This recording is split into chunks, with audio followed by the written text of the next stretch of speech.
میرے پاکستانیوں، کل رات 12:30 بجے ایک پریس کانفرنس کی رانا ثناء اللہ نے، اور اس پریس کانفرنس کے بعد میرے میں اب کوئی شک نہیں رہا کہ جو تحریک انصاف کی خواتین، انہوں نے جس طرح ان کو پکڑا اور جس طرح ان کو جیلوں میں ڈالا،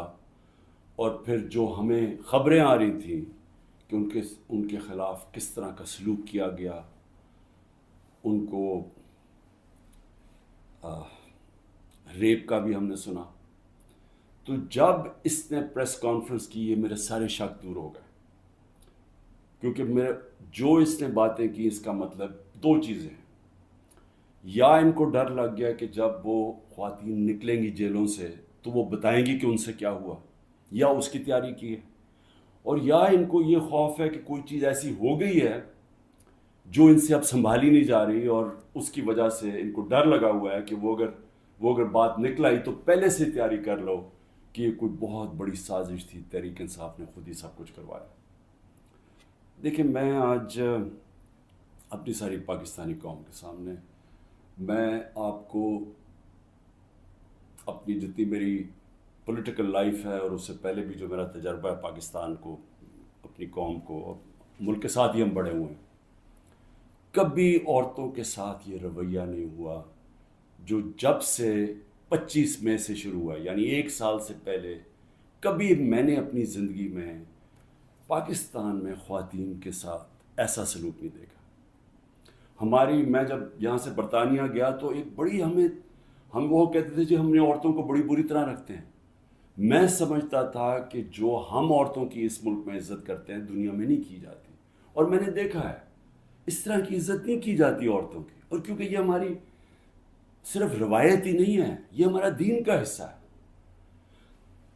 اب میں بتاؤں کہ 25 مئی کو کیا ہوا۔ 25 مئی کو دروازوں توڑ کے گھروں میں گھس گئے، رات گئے، نہ چادر نہ چار دیواری۔ اگر انہوں نے نہ فکر کی کہ وہاں عورتیں ہیں، عورتوں کو کہیں کو اٹھا کے لے گئے، بچوں کو اٹھا کے لے گئے۔ ہمیں آہستہ آہستہ جب خبریں ملی، میں مانوں ہی نہ کہ یہ ہوا ہے۔ جب ہم اپنی عورتوں ایم پیز کو ملے تو آہستہ آہستہ جب ہماری عورتوں کی تنظیموں کو ملے، پھر جو اپنے ایم پیز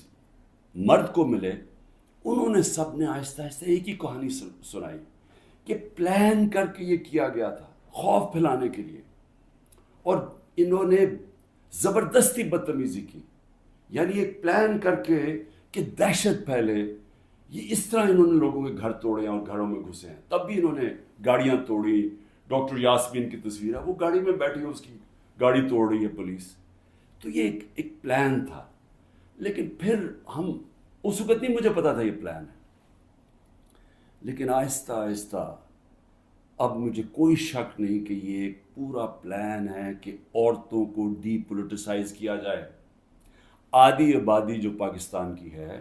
اس کو کسی طرح سیاست سے باہر رکھا جائے۔ اس کو دیکھ کے جو مرد ہیں، جو خاوند ہیں، جو باپ ہیں، جو بھائی ہیں، وہ اتنے خوف زدہ ہو جائیں کہ یہ عورتوں سے اتنا ظلم ہوتا ہے، یا عورتوں سے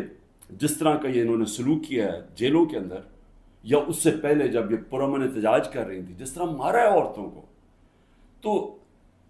اتنا ان کو خوف آ جائے کہ وہ عورتوں کو کہیں آپ گھر بیٹھ رہے ہیں، آپ نے سیاست میں شرکت نہیں کرنی۔ اور اس سے بڑا ظلم کسی معاشرے پہ ہو ہی نہیں سکتا کہ آپ 50% اپنی آبادی کو پولیٹکس سے باہر رکھتے ہیں۔ تحریک انصاف وہ جماعت ہے، اور مجھے فخر ہے اس پہ کہ پہلی دفعہ خواتین نے اس تعداد میں اس میں شرکت کی۔ ہمارے جلسوں میں فیملیز آنی شروع ہوئی، کبھی پاکستان کی تاریخ میں ایسے نہیں ہوا۔ فیملیز، پڑھے لکھے لوگ، غریب سے، پردہ دار خواتین سے، انگلش میڈیم، ہر قسم کی خواتین ہمارے جلسوں کے اندر آئیں اور شرکت کی، اور پھر ایکٹیو ہوئی، اور پھر سوشل میڈیا جب آیا تو اس کے اوپر ایکٹیو ہو گئی خواتین۔ تو میں سمجھتا ہوں کہ اس سے خوشائن چیز ہو ہی نہیں سکتی ایک معاشرے میں۔ اس کا مطلب کہ ایک معاشرہ جاگ گیا ہے، اور جب ایک جاگا ہوا معاشرہ ہے وہی اپنے حقوق لیتا ہے، وہی جمہوریت ہوتی ہے۔ جس جمہوریت کے اندر لوگ نکلتے نہیں ووٹ ڈالنے کے لیے، 15-20% ٹرن آؤٹ ہوتا ہے، وہ جمہوریت تو ہوتی نہیں ہے۔ اس کا مطلب کہ لوگوں کو فرق ہی نہیں پڑتا کون آئے کون جائے، یعنی لوگ ڈی پولیٹیسائز ہو جاتے ہیں۔ اب ہماری تاریخ کیا ہے؟ پچھلے 60 سالوں کے اندر آدھا وقت فوج نے حکومت کی ہے، آدھا وقت دو خاندانوں نے کیا، اور جب ملٹری ڈکٹیٹرشپ آتی تھی تو اس کی پہلی کوشش ہوتی تھی کہ لوگ ڈی پولیٹیسائز ہو جائیں، کہ پولیٹکس بہت بری چیز ہے، لوگ پولیٹکس سے ہٹ جائیں۔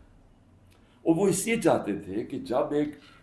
ایک لوگ ڈی پولیٹیسائز ہو جاتے ہیں تو اس کا مطلب یہ ہوتا ہے کہ ان کا یعنی ان کو فرق ہی نہیں پڑتا کہ ملک میں جو مرضی کیا جائے، یعنی کوئی ناانصافی ہو، کوئی حقوق ان کو فکر نہیں ہے، یا ان کا خیال ہے کہ کچھ ہو ہی نہیں سکتا، تو وہ چپ کر کے گھروں میں بیٹھ جاتے ہیں، اور پھر ڈکٹیٹر پوری طرح حکومت کرتا ہے۔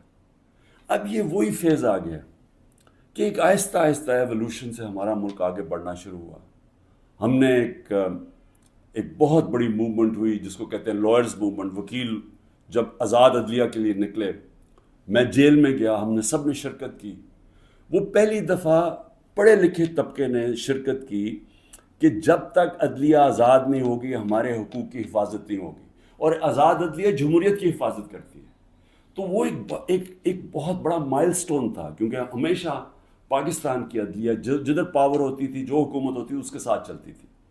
اور نظریہ ضرورت لے آتی تھی کہ آئین بھی اگر طاقتور توڑنا چاہے تو اس کو موقع دے دیتی تھی آئین توڑنے کا۔ اس لیے ہمارے کبھی صحیح معنی میں حقیقی جمہوریت آئی نہیں، اور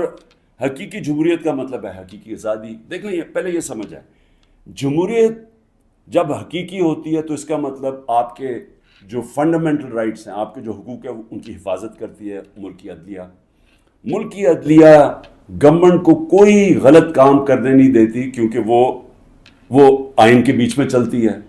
اور پھر جب آپ کے ملک کے اندر لوگوں کے حقوق مل جاتے ہیں اور ان کی عدلیہ ان کے حقوق کی حفاظت کرتی ہے، وہ آزاد ہو جاتے ہیں اور وہ ملک پھر اوپر چلے جاتے ہیں۔ میں آپ کو ایک چھوٹی سی مثال دیتا ہوں کہ یورپ جب آزاد ہوا، جب دوسری جنگ عظیم ختم ہوئی، تو سارا جو ویسٹرن یورپ تھا وہاں جمہوریت آ گئی، صرف اسپین میں نہیں آئی، وہاں ڈکٹیٹرشپ تھی۔ 50 سال کے بعد دیکھیں کہ سارا ویسٹرن یورپ آگے نکل گیا، خوشحال ہو گیا، اور اسپین پیچھے ہے، حالانکہ اسپین بھی ایک وقت پہ بڑا امیر ملک تھا۔ تو جمہوریت، آزادی، خوشحالی، یہ سب ساتھ چلتے ہیں، لیکن بنیاد ان کی انصاف میں ہے۔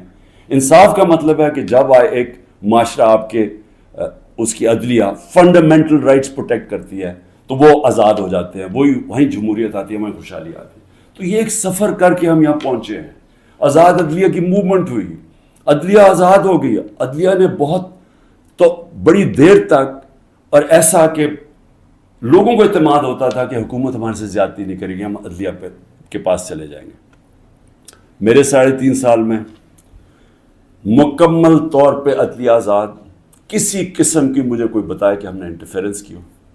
مکمل طور پہ میڈیا آزاد۔ ذرا موازنہ کریں آج جو میڈیا کا حال ہے اور جو ہمارے دور پہ تھا۔ 80% تنقید ہماری گورنمنٹ کی ہو رہی ہوتی تھی، حالانکہ اس گورنمنٹ نے کرونا سے دنیا نے ایکنالج کیا پاکستان کے، جس طرح ہم نے کرونا کو ہینڈل کیا، ٹاپ 3 دنیا میں ملک تھے۔ دنیا نے ہمارے احساس پروگرام کو ایکنالج کیا، دنیا نے ہمارے جو ہم نے پہلی دفعہ ماحولیات کے اوپر ملک کی تاریخ میں جو ہم نے درخت اگائے، جو بلین ٹری سونامی جس کو کہتے ہیں، دنیا نے مانا اس کو۔ بورس جانسن نے، جو برطانیہ پرائم منسٹر، جو UN میں تقریر میں نام لیا میرا اور کہا کہ ہم اس طرف آگے جا رہے ہیں۔ پہلی دفعہ ڈیمز بنانے شروع کیے، 50